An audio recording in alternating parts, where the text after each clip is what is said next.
Uhari gani mtazamaji wa TVE, karibu katika taarifa ya habari. Tukujuzia yale yaliyojiri tuliokuandalia kutoka chumba cha habari. Mimi ni Miriam Mlaponi, nitakusomea habari za kitaifa na kimataifa. Habari za biashara zitasomwa na Nizia Masinde. Karibu hadi tamati. Kifuatacho ndani ya TVE habari. Dr. Samia aahidi matumizi ya teknolojia ya kisasa katika sekta mbalimbali za maendeleo endapo atapewa ridhaa ya kuongoza nchi kwa mara nyingine.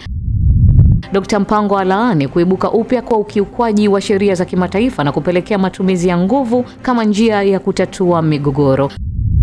Na katika habari za kimataifa, Mali yakatiza ushirikiano wa mapambano ya ugaidi na Ufaransa. Karibu mtazamaji wa TVE, na moja kwa moja tuanzie huko Mtwara ambapo mgombea wa urais wa Chama cha Mapinduzi CCM ambaye pia ni rais wa Jamhuri ya Muungano wa Tanzania, Daktari Samia Suluhu Hassan amesema kuwa endapo wananchi watampa ridhaa ya kuongoza nchi katika miaka 5 ijayo, atahakikisha matumizi ya teknolojia ya kisasa yanatumika kwa kutumia akili unde kwenye sekta mbalimbali ikiwemo elimu, kilimo, masoko na kwingineko. Taarifa iliyoandaliwa na Josephine Kaponya na somo hapa studio na Goodluck Msola. Dr. Samia amesema hayo wakati akizungumza na maelfu wananchi wa Mtwara mjini waliohudhuria mkutano wa hadhara wa kampeni za uchaguzi wa Chama cha Mapinduzi CCM, mkutano uliofanyika viwanja vya Sabasaba mkoani Mtwara tarehe 26 Septemba 2025. Amesema kuwa matumizi yao ya teknolojia yatalinda mila, tamaduni na desturi za Mtanzania ili kujenga kizazi kijacho chenye maadili mazuri. Katika kipindi cha miaka 5 iliyopita, hatuwezi kusema ni jitihada za mtu mmoja, ila nawashukuru sana viongozi wa chama na serikali katika mikoa yote ya Tanzania, na kwa sababu tuko Mtwara, katika mkoa wa Mtwara, lakini hususan mikoa yote ya Tanzania, kwa imani na ushirikiano uliotuwezesha kutekeleza mipango mingi ya maendeleo katika miaka 5 iliyopita. Kama si ushirikiano wa viongozi ngazi za chini kuanzia mkoa, wilaya na kata, huko madiwani na wote wengine tunayoyazungumza leo, mafanikio yasingekuwepo. Kwa hiyo mimi nawashukuru sana wote kwa kutoa ushirikiano wa kutosha na tumeweza kupata mafanikio. Amesema hapa kakaangu Jackson Msome, kwenye nyanda zote, kwenye kuimarisha miundombinu, kwenye kuchochea uzalishaji, lakini pia kuboresha huduma za kijamii. Mbali na hayo, Dr. Samia ameomba wananchi wa Mtwara kuweza kumpigia kura ili aendelee na miradi ya kimkakati ikiwemo miradi inayotekelezwa katika mkoa wa Mtwara ya mradi wa reli ya viwango vya kisasa SGR Mtwara kwenda Mbamba Bay, Mchuchuma na Riganga. Kwa upande wake, katibu mkuu wa Chama cha Mapinduzi CCM Dr. Asha Rose Migiro amesema kuwa mkoa wa Mtwara ni mkoa ambao umekuwa na mafanikio makubwa kutokana na wakazi wake kujituma, hususan katika nyanja za michezo pamoja na muziki. Naongeza michezo na burudani. Mkoa huu wa Mtwara umetoa wasanii wa viwango vya kimataifa. CCM oye! CCM oye!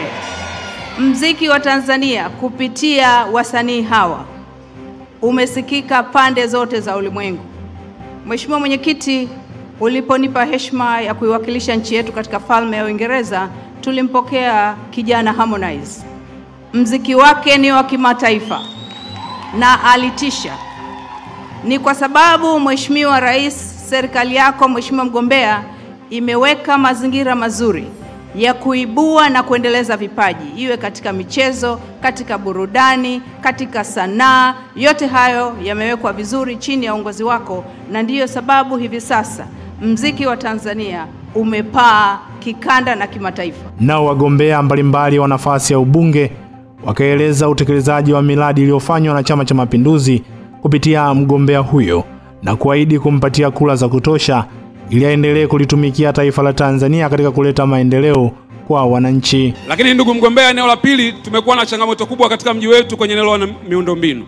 Kabla hujaingia madarakani, TARURA walikuwa wanapata bilioni 1.7. Mara baada ulipoingia uliweka ongezeko la 88% na ukaongezea bilioni 1.5.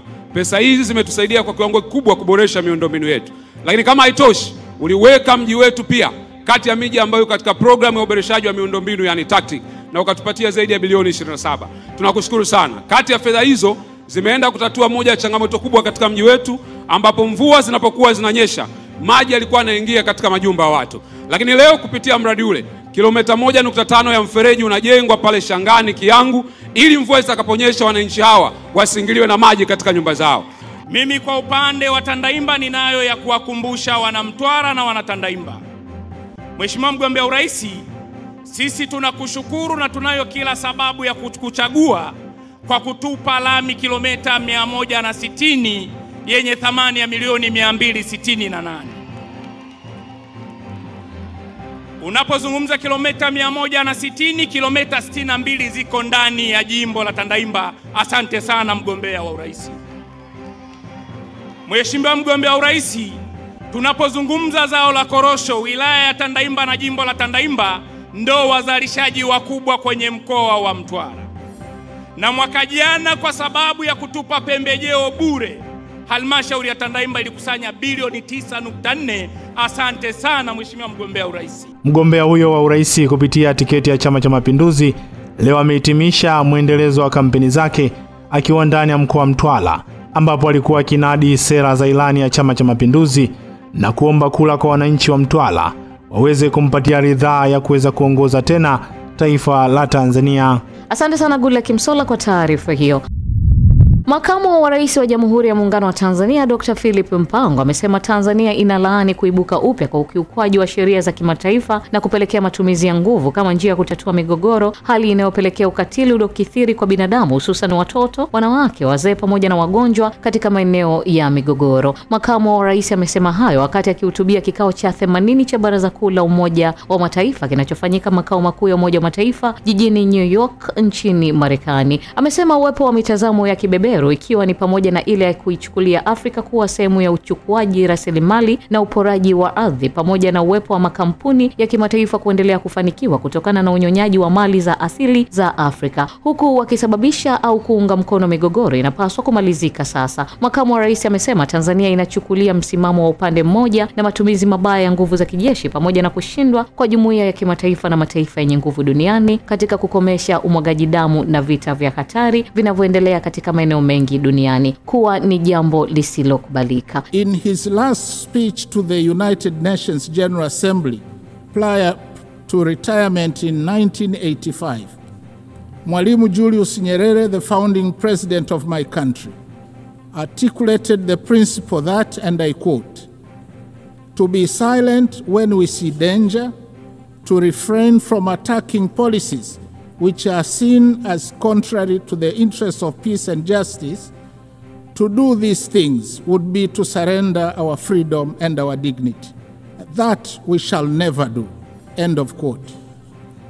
Following the same principle, Tanzania considers unilateralism and misuse of military might, as well as shameful incapacity of the international community and global powers to bring an end to bloodshed and horrific wars raging in many places around the world to be unacceptable. Tanzania imetangaza kugombea kiti kisicho cha kudumu katika Baraza la Usalama la Umoja wa Mataifa kwa muhula wa 2029-2030 ili kuthibitisha dhamira iliyonayo ya amani na usalama duniani. Kwa mujibu wa makamu wa rais, Tanzania inasisitiza msimamo wa Afrika wa kurekebisha uwakilishi mdogo wa bara hilo katika Baraza la Usalama la Umoja wa Mataifa na kutoa wito kwa kupitishwa kwa angalau viti viwili vya kudumu vya Afrika vyenye nguvu vya kura ya turufu. Na mamlaka ya elimu na mafunzo ya ufundi stadi nchini VETA imewataka wadau nchini kuendelea kuunga mkono jitihada za mafunzo ya wanajenzi ili kuwezesha vijana kupata ujuzi utakaowasaidia kujiajiri na kuweza kushiriki kukuza uchumi wa nchi. Taarifa zaidi tuungane naye Goodluck Msolla. Rai hiyo imetolewa jijini Dar es Salaam wakati wa zoezi la ukabidhi mashine ya umeme kwa ajili ya kutolea mafunzo uendeshaji mitambo ya forklift, ambapo kwa mujibu wa mwakilishi wa VETA Mwalimu Philipo Ngaya amesema wadau nchini wanapaswa kujitokeza kuunga mkono mafunzo hayo ambayo yanachukua hadi wiki 54 kukamilika ili kupata wataalamu wa kuendesha mitambo katika viwanda vya Tanzania. Vijana ambao wanafundishwa wanafundishwa katika namna ya block release system, ambapo mwanafunzi anakaa kiwandani, anakaa wiki 7, anakaa VETA wiki 7 Akitoka VETA wiki 7, anaenda kiwandani anakaa wiki 10. Akitoka kiwandani anarudi tena VETA, atakaa wiki 7. Akienda kiwandani tena anakaa wiki 12. Akitoka kiwandani anarudi tena VETA, anakaa wiki 6. Alafu anarudi kiwandani anakaa wiki 12 tena. Kwa hiyo kwa mwaka huyu mwanafunzi anakuwa amespend au ametumia wiki 20 katika mafunzo ya VETA, na wiki 34 anakuwa ametumia akiwa kiwandani.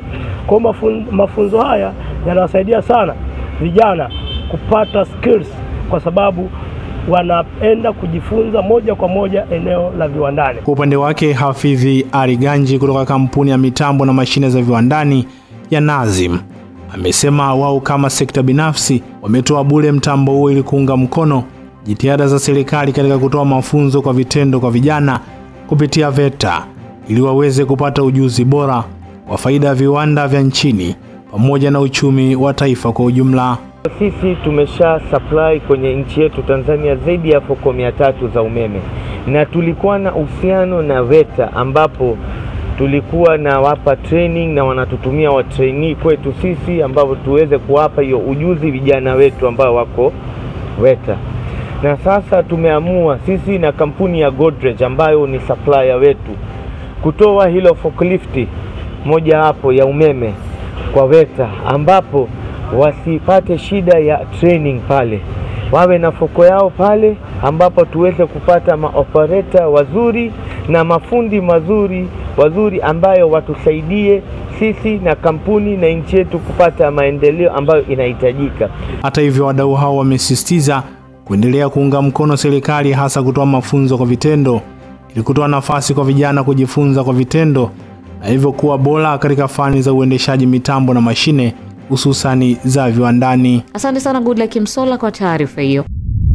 Wajasiriamali mkoani Kigoma wamehimizwa kujiunga na kuchangia katika mfuko wa taifa wa hifadhi ya jamii NSSF kwa lengo la kujihakikishia ulinzi wa kijamii, kupambana na majanga ya kiuchumi na maandalizi ya maisha ya uzeeni. Wito huo umetolewa na mkuu wa mkoa wa Kigoma Balozi Simon Siro wakati wa uzinduzi wa kampeni ya NSSF Star wa mchezo paka rangi awamu ya pili, inayolenga kuhamasisha wananchi kujiunga na mfuko huo kwa njia ya ubunifu unaogusa maisha yao ya kila siku. Tuungane na Jamal Muhammad kwa taarifa hiyo zaidi. Aidha, kampeni hiyo iliambatana na zoezi la ugawaji wa majiko ya gesi kama mama na baba lishe ambao pia ni wanachama wa NSSF pamoja na baadhi ya wastaafu. Wote tunajua wajasiriamali ndio wengi nchi hii. Kwa hiyo ili kuongeza kipato cha wajasiriamali, hawa wenzetu NSSF wana mchango mkubwa sana. Lakini uone kwa taarifa tulizopata ni kwamba watu wengi wakiweka baadaye wakistaafu wanakuja kupata mafao yao vizuri. Kwa hiyo kimsingi niseme kwamba NSSF wanafanya kazi kubwa, na akiangalia vision ya 2050 manake wakiendelea kufanya kazi hii, Watanzania ambao ndio wengi wajasiriamali, kwa kweli tutakuta tumeongeza kipato chetu kwenye familia, lakini kipato chetu kwa nchi nzima. Kwa upande wake, mkurugenzi mkuu wa NSSF Masha Mshomba ameeleza kuwa mfuko umepewa dhamana ya kuhakikisha kila Mtanzania ikiwemo waliojiajiri wanapata huduma bora za hifadhi ya jamii, kinga dhidi ya majanga ya kiuchumi pamoja na mafao mbalimbali.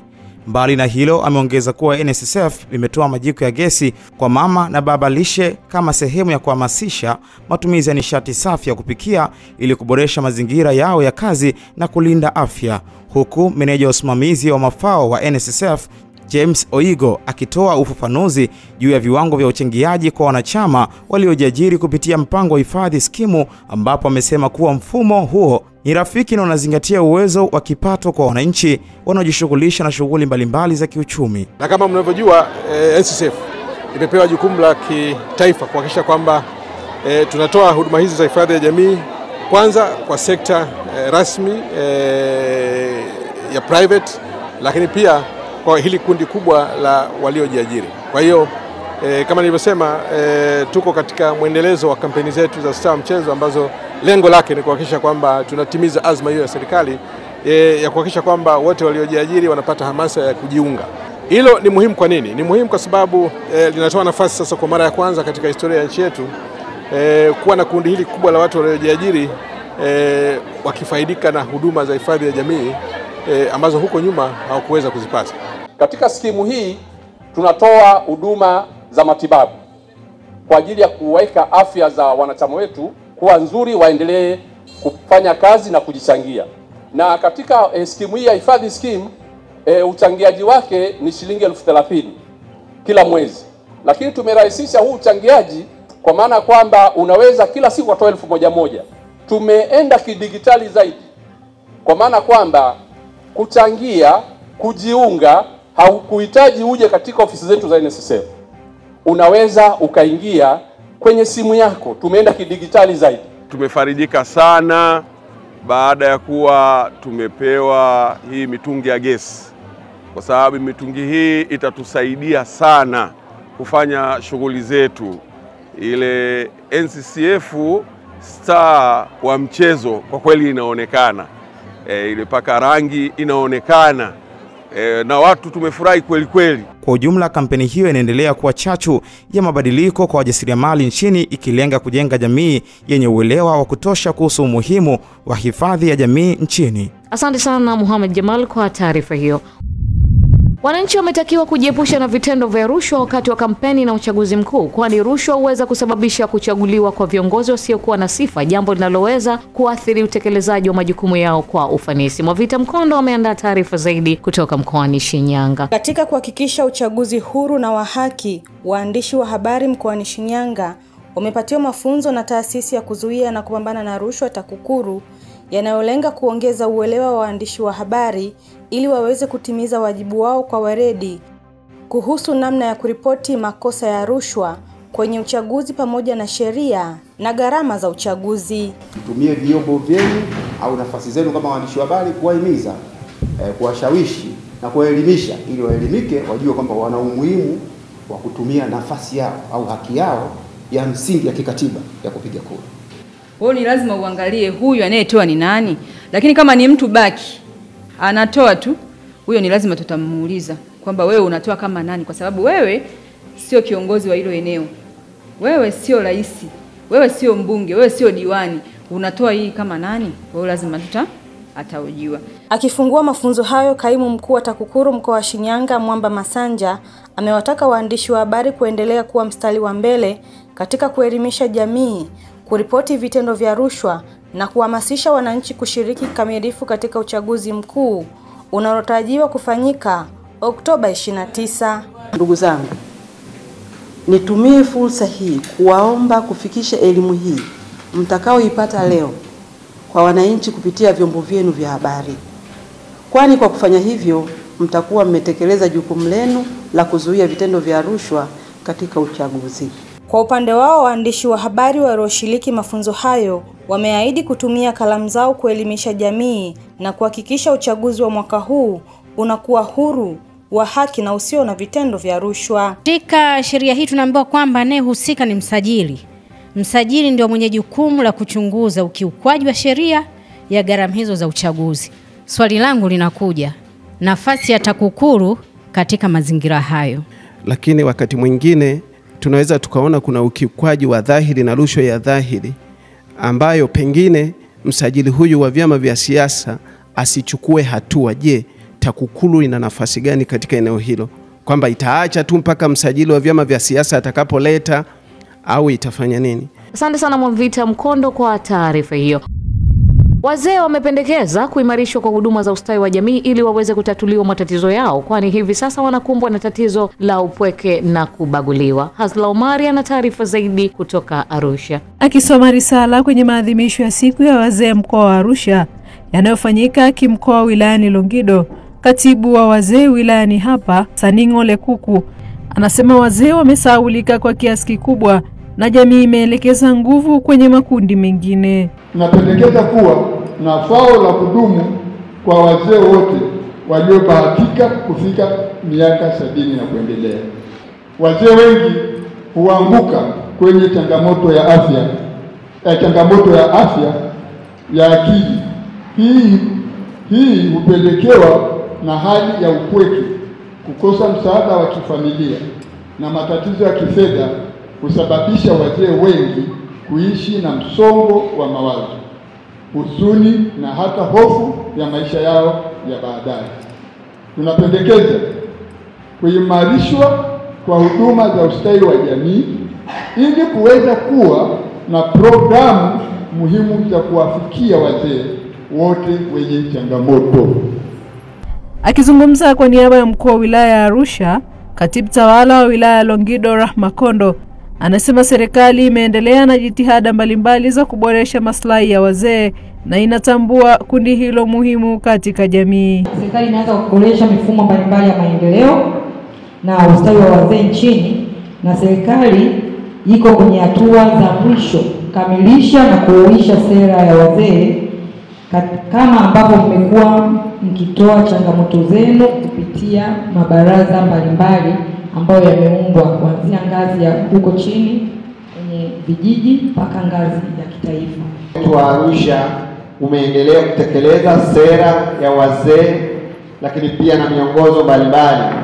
Mheshimiwa mgeni rasmi, kwa mujibu wa sensa ya watu na makazi ya mwaka 2022, mkoa wetu una jumla ya wazee 122,525 sawa na 5.2% ya watu wote wa mkoa huu ambao ni watu 2,200,000.3.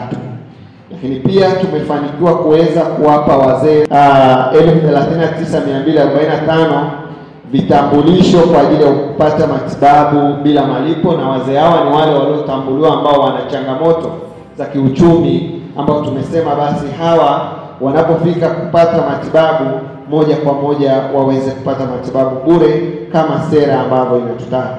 Maadhimisho ya siku ya kitaifa ya wazee hufanyika kila mwaka Oktoba mosi, na kwa mkoa wa Arusha yamefanyika wilayani Longido, ambapo wazee wamepata wasaa wa kupima magonjwa mbalimbali pamoja na kupata huduma ya miwani kwa waliogundulika kuwa na matatizo ya macho. Asante sana Hazla Omari kwa taarifa hiyo. Kutokana na mgombea urais wa Jamhuri ya Muungano wa Tanzania Daktari Samia Suluhu Hassan kukamilisha miradi mbalimbali ya maendeleo ukiwamo mradi mkubwa wa ujenzi wa daraja la JPM, wananchi katika kata ya Busisi wilayani Sengerema mkoani Mwanza wameombwa kujitokeza kwa wingi kumpigia kura pamoja na mgombea ubunge wa jimbo hilo Hamis Tabasamu ili waendelee kuleta maendeleo. Hayo yamesemwa na mgombea ubunge wa jimbo la Sengerema Hamis Tabasamu wakati akizungumza katika kampeni zake alipokuwa katika kata ya Busisi, eneo la Mbalo lilopo daraja hilo, daraja ambalo limekuwa msaada mkubwa kwa wananchi hao. Tunategemea tutapata kura nyingi za kutosha kutokana na miradi na kazi tulizozifanya katika nchi yetu na hasa katika jimbo la Sengerema na kwenye kata ya Busisi. Ndugu zanguni, miradi ya Busisi peke yake kwenye nchi hii mmekula hela nyingi kuliko kata yoyote kwenye nchi hii. Kata ya Busisi na kata ya Bukumbi mmekula pesa ya nchi hii, hakuna mfano wake. Kila miezi miwili bilioni 32 inakuja hapa. Kila baada ya miezi miwili bilioni 32 zinalipwa Busisi na Bukumbi kwa ajili ya huu mradi wa daraja. Kila nikipeleka hoja bungeni naambiwa, Tabasamu, angalia hizi zinakwenda wapi. Hii bilioni 30 inasomaje? Inasoma Kigongo Busisi. Kigongo Busisi Bukumbi. Busisi yenyewe ndio makao makuu ya kata. Na mama kajitahidi kweli. Akizungumzia changamoto iliyopo kwa sasa kwa wakazi wa eneo hilo ya kuzorota kwa biashara kutokana na kwamba walikuwa wakitegemea abiria waliokuwa wakivuka kupitia vivuko, Tabasamu amesema endapo watamchagua atahakikisha panaanzishwa soko kubwa kwa ajili ya maendeleo ya wananchi wa eneo hilo. Tumemaliza mradi, sasa tunakuja kufanya maendeleo, lakini tunakuja kuboresha muweze kufanya biashara. Hilo banda pale chini naangalia tuje tuweke kitu gani hapo kwenye banda ili lilete watu, ili watu waje hapa wafanye biashara, wanunue, ili tupate nini? Tupate riziki za kuendesha watoto wetu. Yaani hakuna jinsi, kwa sababu hii feri na yenyewe ilikuwa ndio inaendesha maisha yetu. Japo hii feri ilikuwa inatesa watu, lakini inatesa watu na watu wa Busisi wananeemeka. Kwa upande wake mgombea udiwani wakati ya Busisi Dickson Yona amemwomba Tabasamu kuliangalia kwa kina swala la kuboresha mazingira ya biashara kwa wakazi wa eneo hilo, huku mwenyekiti wa jumuiya ya wazazi ya Chama cha Mapinduzi wilayani humo Jackson Mazinzi akiwaomba wananchi hao kujitokeza kwa wingi Oktoba 29 kuwachagua wagombea wa Chama cha Mapinduzi CCM kuanzia diwani mpaka rais. Mimi nikuombe sana mheshimiwa mbunge. Hapa umezungumza Busisi kwa tunategemea sana feri. Nina mama zangu, dada zangu, hata vijana wengi sasa wamejiajiri. wana shida kubwa sana. Hapo wanaposimama magari na penyewe wameshaona kwamba mbunge hayupo, diwani hayupo. Wataalamu wengine wanasema wanasumbua sana pale, hapa takiwi maskari. Hawatakiwa, kila ndio wanapojipatia riziki. Mheshimiwa mbunge, tuwaombe tuwaache waendelee kufanya biashara wakati unafanya, tuwafanya process nyingine ili wananchi wa Busisi wapate sehemu ya kufanyia biashara, kujiingizia kipato. Lakini swala lingine kubwa, Mheshimiwa mbunge, hapa kuna vijana, tuna mgodi wetu. Kuna propaganda zingine wanakuwa wanadanganya kwamba watu ajira bado. Mimi nikuombe ajira zikianza, mgodi ukifunguliwa, vijana wetu wa Busisi tuwape na nyeki kipaumbele. Mimi naamini kazi zilizopo pale sio zote za kitaalamu. Kuna kazi zingine za darasa la 7 wanaweza kufanya, sio mpaka wataalamu watoke wapi. Mheshimiwa Jemedari amekuja na mpango wa maji, amekuja na mpango wa barabara, amekuja na mpango wa afya, amekuja na mpango wa zahanati, lakini kwa sababu Mheshimiwa mbunge anawapenda wananchi wake sana, sijawahi kuona mbunge mzuri katika jimbo letu la Sengerema. Jemedari amefanya kazi zaidi, unaweza kuwaunganisha wote. Mwenyewe amefanya miaka hii. Ninaomba mpungie kura. Lakini nimwombee kura Dr. Samia Suluhu Hassan. Wangapi watampa kura tarehe 29 mwezi wa 10? Mgombea wa nafasi ya ubunge wa jimbo la Tabora mjini kwa tiketi ya Chama cha Mapinduzi CCM Hawa Subira Mwaifunga amewaahidi wananchi wa jimbo hilo endapo watamchagua kuwa mbunge wao ataendelea alipoishia kushughulikia kero na changamoto mbalimbali zinazowakabili wananchi zikiwemo za elimu, mikopo kwa wajasiriamali na ajira kwa vijana. Kwa kuwa si mgeni nazo, anazitambua. Amekuwa mbunge wa viti maalum mkoa wa Tabora kwa miaka 10 mfululizo. Hawa Mwaifunga ameyasema hayo akiwa jukwani anafanya kampeni katika kata ya Mwinyi manispaa ya Tabora, akiomba ridhaa kwa kunadi sera za chama chake ili wagombea wa nafasi ya udiwani, ubunge na urais waweze kuchaguliwa katika uchaguzi mkuu wa Oktoba 29 mwaka huu. Tabora tutaletewa viwanda vitano kwa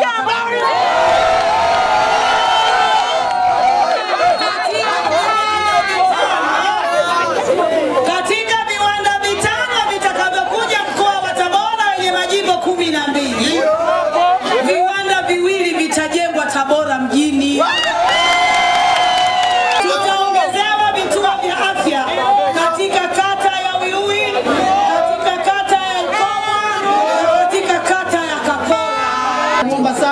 Mheshimiwa mbunge pale aweze kushirikiana nami na wananchi wa kata ya Mwinyi tuweze kupata barabara za lami za mitaa kwa miaka mingine